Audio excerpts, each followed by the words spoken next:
Hello, everybody, and welcome to the Gold Mine Report, where we talk about all things 49ers all the time. My name is Jeff Malinoff, and today we're talking about preseason week one of the 49ers, where we saw Trey Lance suit up for the very first time, and as well as other rookies on the 49ers that suited up. We'll talk about them as well. But first, let's talk about the first drive of the game. Let's talk about Jimmy Garoppolo and his first drive. Looked pretty good. Looked like he was the 2019 age. He looked pretty healthy on there.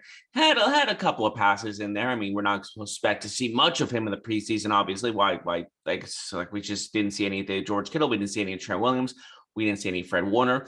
Why see those guys when we know they're going to be starting, and why risk any unnecessary contact, unnecessary injuries that could cause them to miss some of the games? So I get that. And Garoppolo did need to get in there for a couple of reps. I mean, the quarterback position as well, and him just working with the new offensive guys. I feel like for a quarterback position, you need to be in there to get used to the new guys on the field, because there are some new rookies out there like Trey Sherman and others, and new offensive line guys like Aaron Banks.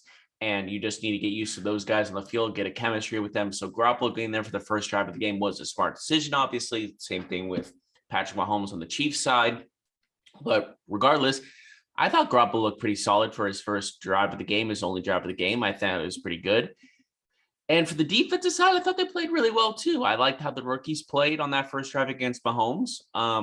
But let's move on to, of course, the main event, if you will, in Trey Lance, where I liked his first pass of the game. It was a little sharp dart in between coverage to Ayuk, who dropped the ball.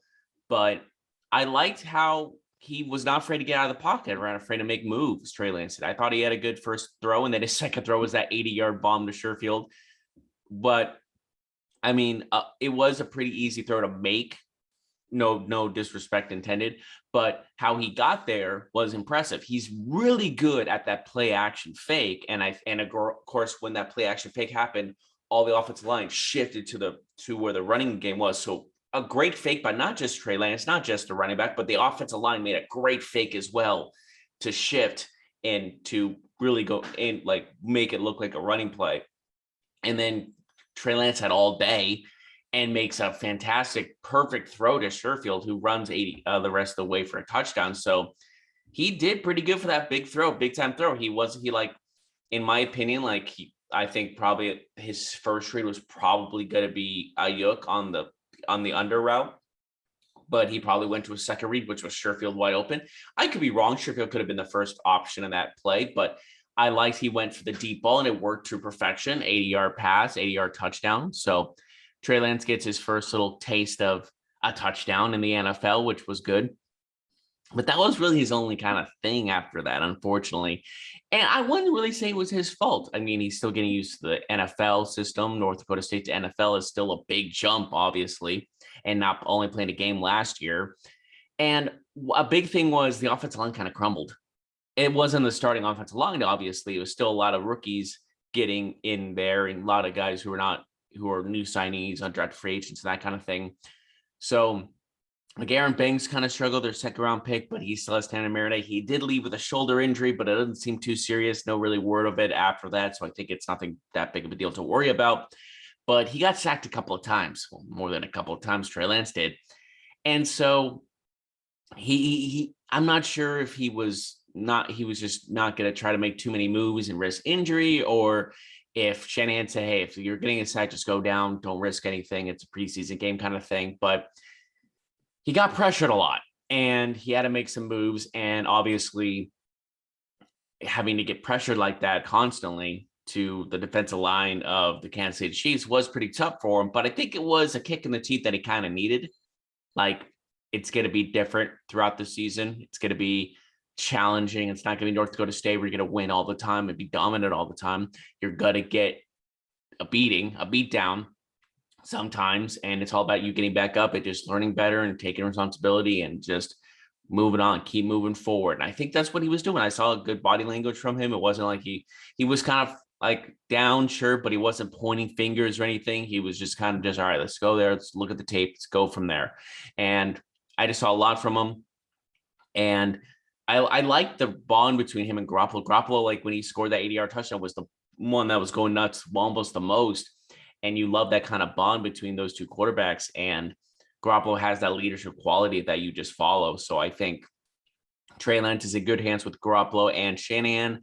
And obviously, this is his first game. There's plenty of time to marinate. I said this in a tweet at Jeff Malinoff at Goldmine Report. You can check any other one. Links will be in the description of my Twitter. And if you have any news, obviously, or anything you want me to talk about, happy to talk about it. But going back to Garoppolo, just like, and Trey Lance, I think Trey Lance is going to be a very good quality backup right now for his first year. I don't think he'll start a game unless there's an injury from Garoppolo, like we've said in the past. I don't believe, unless Garoppolo does absolutely terrible, unless Garoppolo does something like he throws like 6 interceptions in a game, I don't see Trey Lance starting this season unless Garoppolo hurts himself or plays terribly. So there's really no shocking reason where he would just out of nowhere to start. I don't see that happening.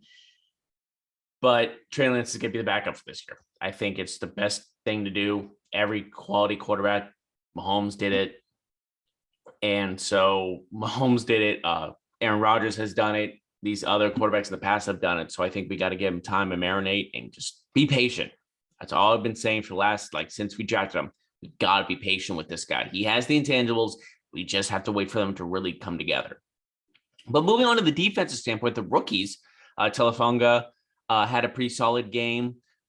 He was kind of all over the place. He was kind of in the areas. Our safety from USC, I thought he did a pretty good, solid job, just being everywhere. He did have a pass interference call on him. That was pretty obvious. He kind of just shouldered a guy before the ball even got to him. So obviously some pieces there that need to be polished for him.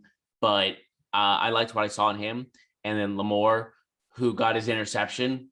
Granted, Chad Henne did throw a bad pass, hit off the back shoulder of his tight end. He was there at the right place at the right time. He caught it. I mean, that's a good, solid thing. He was good coverage. I saw a lot of pretty good coverage. And then Ambry Thomas had good coverage. He was actually calling this guy really good at one point, but it was just a great pass right outside of his reach. But he was great coverage guy. There's a lot of good things come with our secondary rookies right now. All 3 of them. I really liked what I saw. Honestly, there's obviously it's not all pro levels, but there is bits and pieces there that can go a long way. So I'm really looking forward to all these guys and what all they can do right now. I think there's a ton they're still, I would say, still raw. I would say still needing to get to another level. But what I saw in the 49ers rookies in this preseason game, granted they lost, but that's water under the bridge. There's really nothing. Like, a loss in preseason means absolutely zero. Kind of means good, because I've always looked at, like, if you're undefeated in the preseason, that's always never a really good sign. I mean, obviously some teams have done well after going undefeated in the preseason, but there's one little instance of where the Detroit Lions in 2008, when they went 0-16, were actually 4-0 in the preseason. Obviously there's only 3 weeks in the preseason now, but going into that, I think there is a lot. I would rather take a loss in the preseason. Obviously, I wouldn't mind us going 0-3 in the preseason if that's need be. I mean, again, it's all a learning experience in that preseason game, and that's auditions for a lot of these guys, not just the rookies, but other guys who are signed.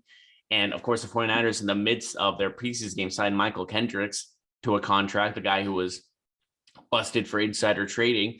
So that's going to be interesting. I mean, it's good, helps our linebacker depth, but it's going to be interesting to see an insider trader as a 49er. So that we'll see how that turns out for him. I think he'll probably just be a guy that just helps with the depth piece in the linebacker core. And yeah, I think, like I said, rookie secondary looks good. And the running backs, Trey Sermon, he looked pretty solid. He did get a fumble. He did lose a ball. He did fumble the ball at one point, but I think he injured his hand a little bit. So I'm really Xing that. Obviously he's a fighter. He's pretty relentless. He reminds me of Frank Gore, who just fights for extra yards, So I think I see a lot of Frank Gore in Trey Sermon. So we'll see how else that turns out. But honestly, a lot of good things to say, a lot of bad things to say about the 49ers, like that offensive line. The backup offensive linemen were a huge question mark. Like, Trey Lance getting pressured a lot, like I said before.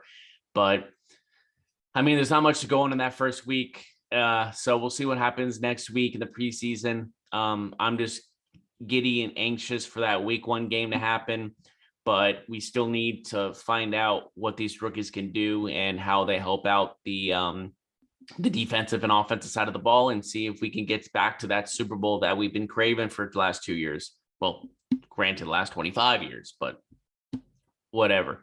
So that is our show today. Thank you so much for joining us. My name is Jeff Malinoff, and stay faithful, y'all.